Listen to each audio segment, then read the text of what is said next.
భారతదేశంలో ఈ తరం వారందరూ అనుభవిస్తున్న స్వేచ్ఛ స్వాతంత్రంతో పాటు మన సాంప్రదాయాలను కాపాడుకుంటున్నామంటే ఆనాటి మహానుభావుల పుణ్యమే అని Malkajgiri parliament MP Eatala Rajender BC commission మాజీ చైర్మన్ వకులాభరణం కృష్ణమోహన్లు తెలిపారు. నేడు శేర్లింగపల్లి నియోజకవర్గంలోని ఆల్విల్ కాలనీ డివిజన్ పరిధిలోని శంషీగూడలో నూతనంగా ఏర్పాటు చేసిన ఛత్రపతి శివాజీ విగ్రహాన్ని బీజేపీ రాష్ట్ర కార్యవర్గ సభ్యుడు రవికుమార్ యాదవ్, మాధవరం కాంతారావులతో కలిసి వారు ఆవిష్కరించారు.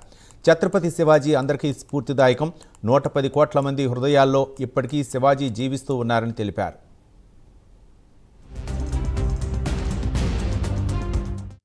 దేశవ్యాప్తంగా భారతమాత ముద్దుబిడ్డ, భారత జాతి గర్వించే బిడ్డ ఛత్రపతి శివాజీ 396వ జయంతి ఉత్సవాన్ని ప్రతి రాష్ట్రంలో ప్రతి పట్టణంలో ఇలా ఘనంగా నిర్వహించుకుంటున్నాం.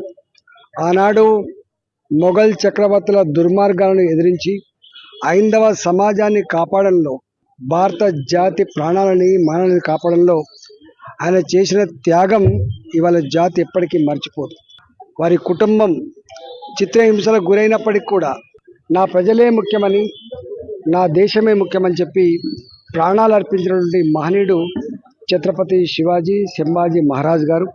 ఇవాళ ఈ తరం మనం అనుభవిస్తున్న ఈ స్వేచ్ఛ, ఈ స్వతంత్రం, మన సంస్కృతి సాంప్రదాయాలు ఇవాళ మనం కాపాడుకుంటున్నామంటే ఆనాటి మహానుభావుల త్యాగాల పుణ్యం అనే విషయాన్ని మనం వేసుకోవడమే కాదు, రాబోయే తరాలకు కూడా అందించడం మన కర్తవ్యం.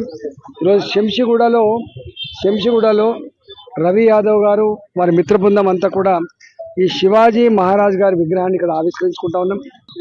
ఈరోజు దేశవ్యాప్తంగా